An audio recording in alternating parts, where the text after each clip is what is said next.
இன்னைக்கான வீடியோல நான் எதை பத்தி பேச போறேன்னா, ரொம்பவே இன்ட்ரஸ்டிங்கான லைஃப். என்னோட லைஃப்ல வந்து ரொம்பவே இன்ட்ரஸ்டிங்கான ஒரு வருஷத்த பத்தி நான் பேசுறேன். அதாவது ஸ்கூல் முடிச்சுட்டு எல்லா ஸ்டூடண்ட்ஸும் காலேஜ் போணும்னு ரொம்ப கியூரியஸா இருந்திருப்பீங்க. அந்த மாதிரி இருந்தவன் தான் நானும். ஒரு ஸ்கூல முடிச்சுட்டு கட் ஆஃப் வாங்கிட்டு ஒரு இன்ஜினியரிங் காலேஜ்ல சேரணும் அப்படின்ற ஒரு ஆசையோட இன்ஜினியரிங் காலேஜ் இன்ஜினியரிங் காலேஜஸ்க்கு நாங்க போனோம். நிறைய காலேஜஸ் போயிட்டு விசாரிச்சோம். நானும் என் ஃப்ரெண்டும் சென்னையில அரவுண்ட் இருக்கிற எல்லா காலேஜஸ்க்கும் போனோம். எல்லா காலேஜஸ்லும் போயிட்டு அந்த ஸ்டூடண்ட்ஸ் கிட்ட கேட்டோம். கேட்டுட்டு ஃபைனலா ஒரு காலேஜை நாங்க சூஸ் பண்றோம். நாங்க சூஸ் பண்ற காலேஜ் வந்து ஒரு பெரிய காலேஜ். நாங்க ஒரு சின்ன ஸ்கூல்ல ஒரு சாதாரணமான ஒரு ஸ்கூல்ல படிச்சுட்டு அவ்வளோ பெரிய காலேஜை சூஸ் பண்ணிட்டு நாங்க அந்த காலேஜுக்கு போறோம். நாங்க எங்க ஸ்கூல்ல வந்து ஒரு 40-50 பேர் கிட்ட தான் நாங்க இன்டராக்ட் பண்ணியிருப்போம். ஆனா அந்த காலேஜுக்கு போகும்போது தான் தெரியுது அங்க ஆயிரக்கணக்கான ஸ்டூடெண்ட்ஸ் இருக்கிறாங்க. எங்களை மாதிரியான ஃபர்ஸ்ட் இயர்ஸ் மட்டுமே ஒரு 2000க்கும் மேல இருந்தாங்க. ஸோ எங்களுக்கு ரொம்பவே நர்வஸ் ஆயிருச்சு. எப்படி அவங்ககிட்ட பேசுறது, எப்படி கான்வர்சேஷன் பில்ட் பண்றது அப்படின்றது சுத்தமா தெரியல.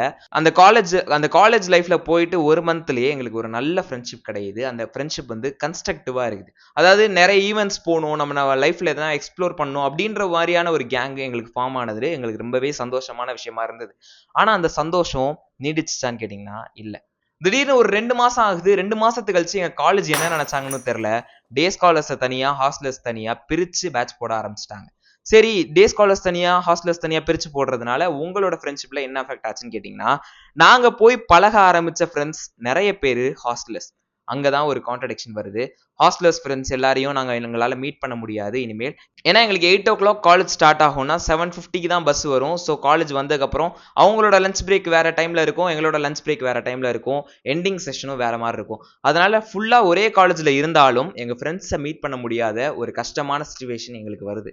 அந்த ஃபேஸ் எங்களுக்கு சொல்லி கொடுத்தது என்னன்னா, காலேஜ்ல எல்லாருமே ஸ்டேஷனரியா இருக்க மாட்டாங்க. எல்லாமே மாறிக்கிட்டே இருக்கும். புது புது ஃப்ரெண்ட்ஸ் கிடைப்பாங்க. நீங்க புதுசா எக்ஸ்ப்ளோர் பண்ணணும். ஒரு கம்ஃபர்ட் ஜோனை ஃபார்ம் பண்ணிட்டு காலேஜ்குள்ள இருக்கக்கூடாது அப்படின்றத அந்த ஃபேஸ் எங்களுக்கு சொல்லி கொடுத்துச்சு. போக போக புது புது ஃப்ரெண்ட்ஸை கண்டுபிடிக்க ஆரம்பிச்சோம். நிறைய பேர்கிட்ட பேசணும், நிறைய பேர்கிட்ட இன்ட்ராக்ட் பண்ணோம்.